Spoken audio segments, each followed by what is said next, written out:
एकलव्य की बात को क्यों प्रचारित किया जाता है बार बार? शूद्र जाति का था, नीच जाति का था, उसको ब्राह्मण द्रोणाचार्य ने क्षत्रियों के उसके लिए उसका अंगूठा काट लिया। हाय हाय हाय, कितना अत्याचार शूद्रों पर, कितना अत्याचार, अंगूठा काट लिया, अंगूठा काट लिया, अंगूठा काट लिया।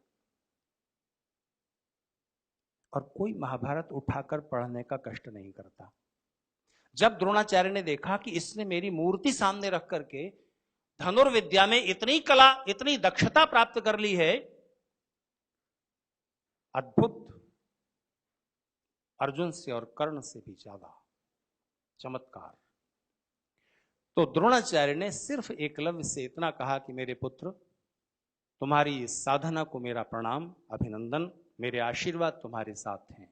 इससे भी ज्यादा अपनी साधना को बढ़ाओ, विश्व के सबसे बड़े धनुर्धर हो जाओ, पर एक गुरु दक्षिणा दो। मुझे गुरु मानते हो ना, तो एक गुरु दक्षिणा दो कि वो भांप रहे थे कि इन राजकुमारों में आगे जाकर युद्ध होगा। ये वैमनस्य से आगे जा रहा है। दुर्योधन बड़ा अहंकारी है, ये ईमानदार भी नहीं है, धृतराष्ट्र इसके मोह में है, और ये राजाओं के बीच, इन राजकुमारों के बीच युद्ध होगा, राजसत्ता का संघर्ष। द्रोणाचार्य चूंकि महल में ही रहते थे, राजकुमारों को सिखाते थे, उन्हें सारी राजनीतिक बदलती हुई परिस्थितियों का आभास था। तो द्रोणाचार्य ने उससे कहा कि मेरे पुत्र, मुझे एक गुरुदक्षिणा दो, और वो ये कि जब इन दोनों राजकुमारों के गुटों में युद्ध होगा, तब तुम किसी भी पक्ष की ओर से नहीं लड़ोगे। और एकलव्य तो इस इंतजार में था कि कोई बड़ा युद्ध हो। हर एक योद्धा या खिलाड़ी ये चाहता है ना कि मुझे ओलंपिक में या किसी बड़े उसमें प्रदर्शन करने का मौका मिले, यही तो बात है ना। तो एकलव्य कहता है कि गुरुदेव, आपने तो मुझसे मेरा वही छीन लिया, ऐसे जैसे कि आपने मेरे अंगूठे ही काट लिए हो। ऐसे कि जैसे, ऐसा नहीं कि काट ही लिया है अंगूठा। ये एक अलंकारिक कथन होता है। कविता में, साहित्य में अलंकारिक ढंग से, इडियोमेटिक ढंग से, कहावत के रूप में ये बात कही जाती है, जैसे कि आपने मेरा अंगूठा ही काट लिया। आपको अपने प्राचीन इतिहास में ऐसे बहुत सारे अलंकारिक वर्णन मिल जाएंगे जिनकी गहराई में जाकर उनके तथ्य तलाशने पड़ते हैं। वो फैक्ट नहीं होते, ट्रुथ होते हैं। फैक्ट और ट्रुथ में अंतर है। हमेशा कोई बात फैक्ट भी हो और ट्रुथ भी हो, ऐसा नहीं होता है। साहित्य में हमेशा फैक्ट और ट्रुथ टकराते रहते हैं, और तब ट्रुथ को अलंकारिक ढंग से कहना पड़ता है, और वो फैक्ट नहीं होता। भगवान श्री कृष्ण ने अपने बाएं हाथ की उंगली पर पहाड़ उठाया था, ये फैक्ट है, ट्रुथ, तथ्य है कि सत्य? सत्य है, पर तथ्य नहीं है। इसके पीछे, अब चूंकि मैं ट्रैक से हट जाऊंगा इसलिए इसकी व्याख्या में नहीं जाऊंगा। ये फैक्ट नहीं है, लेकिन सत्य है। जैसे आइंस्टाइन ने अपनी पत्नी मिलोवा को कहा कि तुम दुनिया की सबसे सुंदर स्त्री हो। बताइए, सत्य है कि तथ्य? फैक्ट है या ट्रुथ?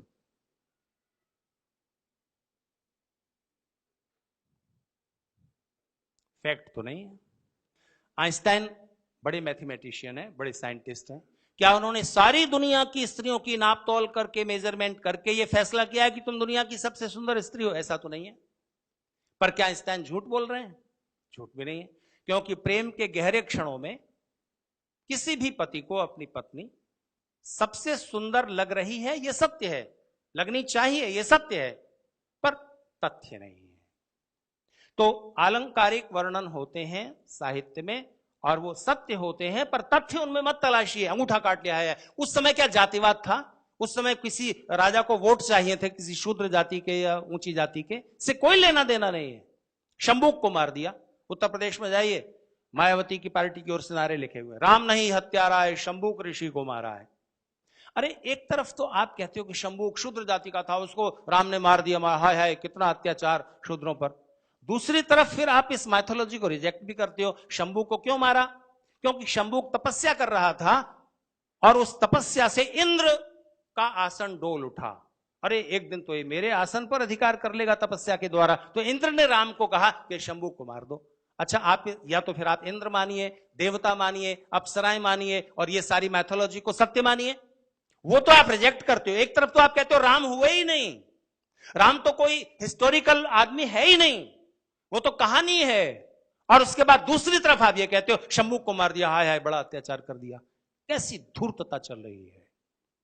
तो आपके इतिहास के प्रति एक घृणा पैदा हो जाए, कम से कम शूद्र या ओबीसी माने जाने वाले लोग अपने उस इतिहास की परंपरा से कट जाएं, तब उनको अगर अपने में वो कन्वर्ट ना भी कर सके वो विदेशी षड्यंत्रकारी, तो भी इस देश में, इस देश के बहुसंख्यक समाज में विघटन तो पैदा कर ही दिया ना, आपस में घृणा तो बनाई दी। और वो घृणा जब तक रहेगी, वो दीवारें जब तक रहेंगी, तब तक ये देश आपस में ही टकराता रहेगा। विदेशियों से क्या लड़ोगे, कहां से शक्तिशाली हो जाओगे? इसलिए इन षड्यंत्रों को समझने की और इन षड्यंत्रों का जवाब देने की जरूरत है। नहीं तो भारत के टुकड़े होते रहेंगे। भारत के टुकड़े होने के अभी तो नारे लग रहे हैं, अभी तो सिर्फ नारे लग रहे हैं कि भारत तेरे टुकड़े होंगे इंशाअल्लाह इंशाअल्लाह। अभी तो सिर्फ भारत माता की जय बोलने से परहेज हो रहा है। एक दिन आएगा कि ये बात सत्य भी हो जाएगी। चाइना की वेबसाइट पर आप देख सकते हैं, इस देश को 26 टुकड़ों में बांटने की तैयारी। कौन सहयोग करेंगे? सोचिए, सोवियत संघ क्यों 16 देशों में टूटकर बिखर गया? क्यों बिखर गया? क्योंकि वहां भी एक अलग तरह का जातिवाद था। इथियोपियन सर्बियन से शादी नहीं करता, सर्बियन लिथुआनियन से नहीं करता, और इस तरह से उन 16 अलग अलग प्रांतों में रह रहे लोग एक राजनीतिक विचारधारा, कम्युनिस्ट विचारधारा से जुड़कर एक देश, एक संघ बन तो गए थे, लेकिन उनके अंदर अंदर के टकराव जारी थे। और थोड़ा सा मौका मिला, गोरबाचोव और येल्त्सिन के सहारे अमेरिका ने अपनी पॉलिटिक्स सफल कर ली और आज वो देश 16 टुकड़ों में बिखरा हुआ है, जो देश की धरती की महाशक्ति होता था। अगर इस देश में जातियां एक एक इलाके में रह रही हों, तो बताइए देश अपने आप टूटा हुआ है कि नहीं? इस देश को 26 टुकड़ों में बांटने का इंतजाम है और सहयोग करेंगे हमारे अंदर के ही लोग, जिनके मन में देशवाद में स्वार्थ पहले है, थोड़े से स्वार्थों के लिए। उन सारे जातिवादी आंदोलनों को चलाने वाले लोग कौन हैं? हमारे देश के ही लोग तो हैं। पैसा कहां से मिलता है, फंडिंग कहां से होती है? एनजीओ की आड़ में, बाहर से। और हमारे ही देश के खिलाफ वो षड्यंत्र कर रहे हैं, जड़ें काट रहे हैं, हमको पता भी नहीं चल रहा। सुसाइड करने की इच्छा होती है, एक साइकेट्री में बीमारी, इसी तरह अपनी आंखें फोड़ लेने की इच्छा होती है। 3 महीने पहले अभी एक ब्रिटेन की लड़की ने अपनी आंखें फोड़ ली, वही बीमारी थी उसको। क्यों भाई, आंखें क्यों फोड़ रहा है? मुझे लगता है हिंदू समाज में यह इच्छा परमानेंट है। वो देखना ही नहीं चाहता कि उसका हित क्या है, अहित क्या है, क्या षड्यंत्र हो रहे हैं, क्या साजिशें चल रही हैं, जानना नहीं चाहता। और बताओ तो छोड़ो ना यार, आईपीएल चल रहा है, देखते हैं जरा। तो आपके लिए देश में सत्ता परिवर्तन का जब समय आता है, तब हम सिर्फ या तो जाति देखते हैं या ये देखते हैं उस पानीपत के दर्शक की तरह कि देखें कौन जीतता है। इस मनोभाव को तोड़िए। देश ने पहली बार विकास के मुद्दे पर वोट किया है इस लोकसभा में, सन 14 में 39% वोट है, वो भी सिर्फ अभी 39। इसको आप पूरे वोट का बहुमत नहीं कह सकते हैं। यानी अभी भी देशभक्ति के लिए, विकास के लिए जाति और दूसरे मुद्दों से ऊपर उठकर के वोट देने का भाव इस देश में अभी और प्रबल करने की जरूरत है। इस देश में सत्ता पाने का कौन सा फार्मूला है? हिंदू समाज की 1 या 2 बड़ी जातियों को तोड़ो, अल्पसंख्यकों के एक बड़े वर्ग को जोड़ो और उसके बाद सत्ता पा जाओ। और फिर इसके लिए आप उनके हित में फिर जो भी कर सकते हैं वो कीजिए।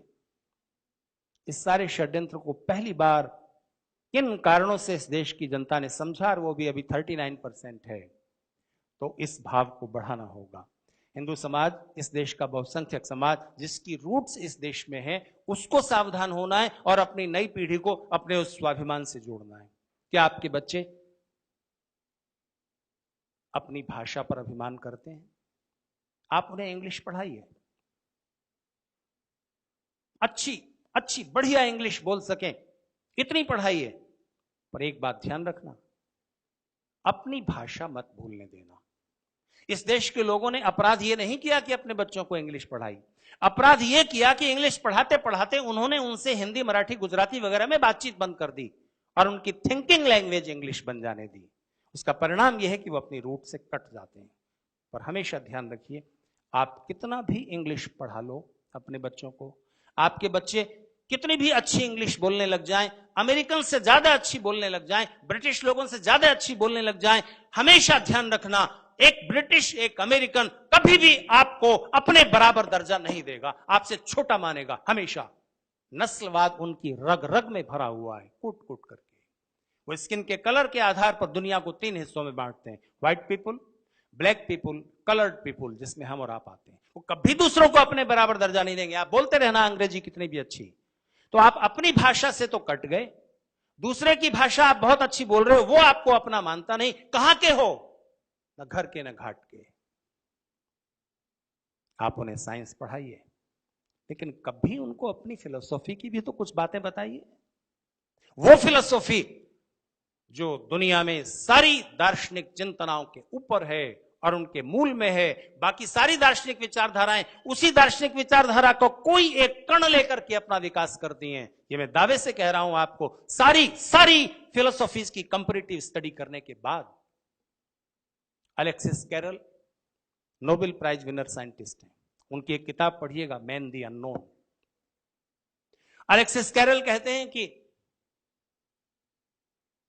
पूरी मॉडर्न साइंस कितनी भी खोज कर ले, एक क्वेश्चन हमेशा अनआंसर्ड रहेगा।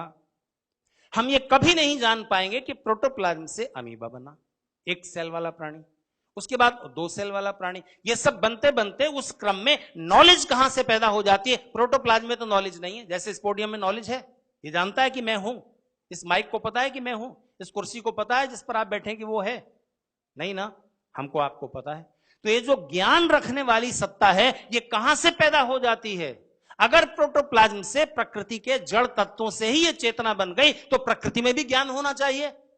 नेचर के किसी भी मैटर में ज्ञान नहीं है। तो ये ज्ञान कहां से पैदा हो जाता है, कैसे क्रिएट हो जाता है, ज्ञान रखने वाली शक्ति कहां से पैदा हो जाती है? साइंस की लेबोरेटरी में ये प्रश्न कभी नहीं जाना जा सकेगा। इसका उत्तर कभी भी जानना हो, आपको भारतीय ऋषियों के चरणों में जाकर बैठना पड़ेगा। उसके अलावा उत्तर कहीं भी नहीं है। जीवन के और जगत के जो गहरे प्रश्न हैं, उनके उत्तर उन्होंने पहले से खोज कर रखे हैं। आप सिर्फ अपने लेबोरेटरी के प्रयोगों से उनको प्रूव करते जाओगे।